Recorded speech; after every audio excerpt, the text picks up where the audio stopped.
কি বলেন এটা? আপনার মতো একজন বয়স্ক মানুষ আমার আম্মা বলবে, এইটা আমি মাইনে নিতে পারবো না। তো মা, এই কথাটা বললে তো কষ্ট দিলাম মা। তো মানতে হইব, আমার বাপে তোমার বিবাহ করছে, তুমি আমার বাপের স্ত্রী। হ্যাঁ, সেই সূত্রে অবশ্যই তুমি আমার মা। একটা অসম্ভব কথা আপনি কেন বলতেছেন? আপনার মতো একটা বয়স্ক বুড়া লোক আমার ছেলে হবে কেন? আর তো পোলায় তখন চলবো না মা, আর পোলায় তুমি থাকতে পারবা না। তুমি জানাই অবশ্য আমার মা নাই, আমার মা মরিয়েছে। হ্যাঁ, কতদিন কাউরে মা কইয়া ডাকি না, তুমি হন আমার মা। হ্যাঁ, আমার স্ত্রী, আমার পোলা, আমার পোলার বউ, সবাই তোমার শ্রদ্ধা সম্মান করবো। সবার থেকে তোমার অধিকার এই পরিবারের সবচেয়ে বেশি, এটা মনে রাখবা। অধিকার আদায়ের জন্য আমি এখানে আসিনি আব্বা। আমি আসছিলাম আমার দুঃখের কথা, আমার কষ্টের কথা, আমার যন্ত্রণার কথা আপনাদের জানাইতে। সেইটা আমি জানাইতে পারছি। আমার আর কিছু চাওয়ার নেই। বিদায় দেন, আমি যাই। বিদায় তো তোমার দিতে পারবো না আম্মা, তুমি আমার বাপের বউ, আমার আম্মা। আমার বাপে তোমার বিয়ে হচ্ছে। হ্যাঁ, তোমার স্বীকৃতি দেওয়া লাগতো না? কইলামই তো, এই ফ্যামিলির সবাই তোমার মাথায় উড়ে রাখবো, কোনো সমস্যা নাই। অন্তিকা এইবারই তোমার টিহানা। না আব্বা, আমি এনে থাকবো না।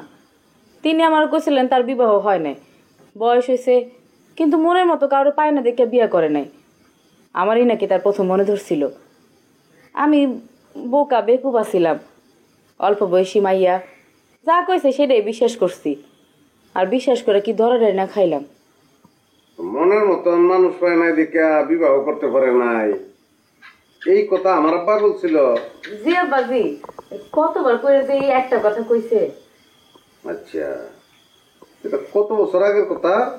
সেটা তো 10 বছর আগের কথা। এই তখন তিনি হস্ত কিছুই করেন নাই, এই দাড়িটারিও ছিল না, বয়স হয়তো বোঝা যাইতো না। ও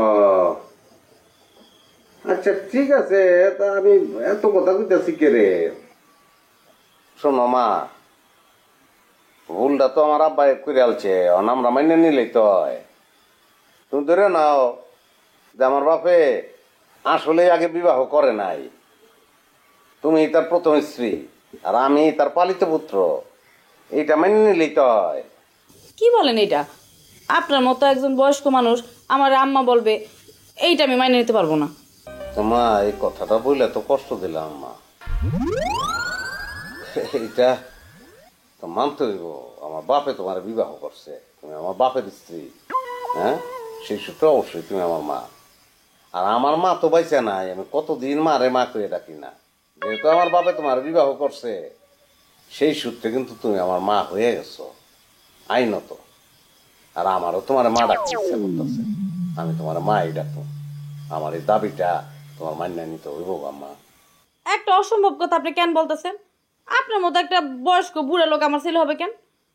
ঠিক আছে, তাইলে আর কি করা। আমি না হয় আমার স্ত্রী, আমার ফুত, আমার ফুতের বউ, তারা লইয়া এই বাড়ি চাই দেয়া অন্য জায়গায় যাবো গিয়া। তুমি তোমার স্বামীকে নিয়ে এই বাড়িতে থাকবা, সবকিছুর অধিকার তখন তোমারই। আস্তাগফিরুল্লাহ, নাউজুবিল্লাহ, কি সব কথাবার্তা বলতেছেন? আপনাকে বাড়ি আপনারাই থাকেন, আমার দরকার নেই, আমি যাই। না, যাইতে তো আম্মা তুমি পারতা না, কেড়ে দেবা। আমি যেহেতু বলছি যে এই বাড়ির উপরে আমার বাপের যত সয় সম্পত্তি আছে, স্থাবর অস্থাবর, সেই সব সম্পত্তির উপরে আমি, আমার স্ত্রী, আমার ছেলে, আমার ছেলের বউ, কারো কোনো অধিকার নাই, দাবি নাই। আমরা দাবি তুলে নিলাম, সেখানে তুমি তো যেতে পারো না আম্মা। হায় রে আল্লাহ রে, কি বিপদে বললাম রে।